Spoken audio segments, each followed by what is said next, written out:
আজকে শিক্ষা, শিল্প, সংস্কৃতি, সবথেকে বড় কথা আজকে সুরের দেবীর আরাধনা। আর সেই দিনটা শুরু করতে গেলে তো কাঁচা হলুদ গায়ে মেখে স্নান করতে হয়। ছোটবেলা থেকে তো এটাই শিখে এসেছি।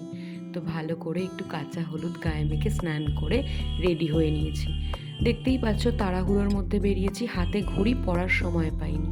কারণ আজকে যাব নাচের স্কুলে, সেখানে আজকে সরস্বতী পুজো।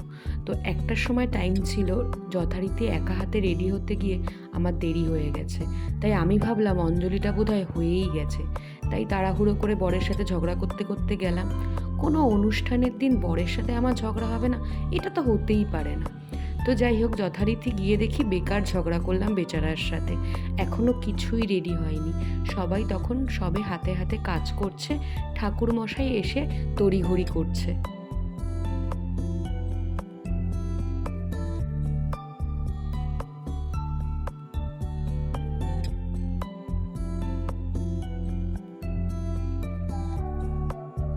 একদিকে সরস্বতী পুজো চলছে আর একদিকে আমি সব কচিকাঁচা লক্ষ্মীদের নিয়ে বসেছি অঞ্জলি দেব বলে।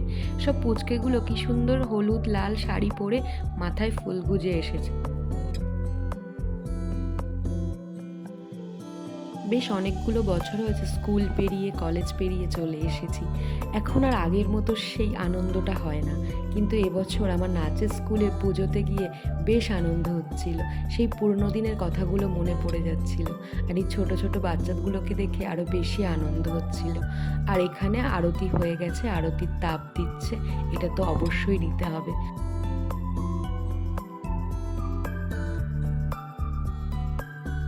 সেই সকাল থেকে না খেয়ে সবাই মিলে যেই সময়টার জন্য অপেক্ষা করছি, এটা হলো সেই সময়। এখন চলছে অঞ্জলি। সবাই মিলে হুটোপাটি করে যাতে ফুল ছোড়াছুড়ি না করে, তাই এখানে একটা ডালার মধ্যে সবার ফুলগুলোকে কালেক্ট করা হচ্ছে। এই ফুলগুলোই মা সরস্বতীর পায়ে দেওয়া হবে। আর আমাদের ঠাকুরমশাই এত সুন্দর করে মন্ত্র পড়িয়েছেন, বলার মতো না। অনেক দিন পর মন ভরে অঞ্জলি দিলাম।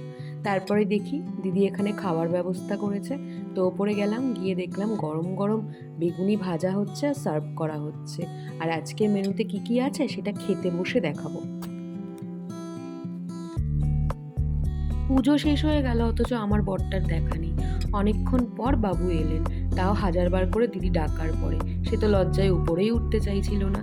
তারপরে ঠাকুর প্রণাম করে আমরা দুজন চলে গেলাম সোজা খাওয়ার ওখানে।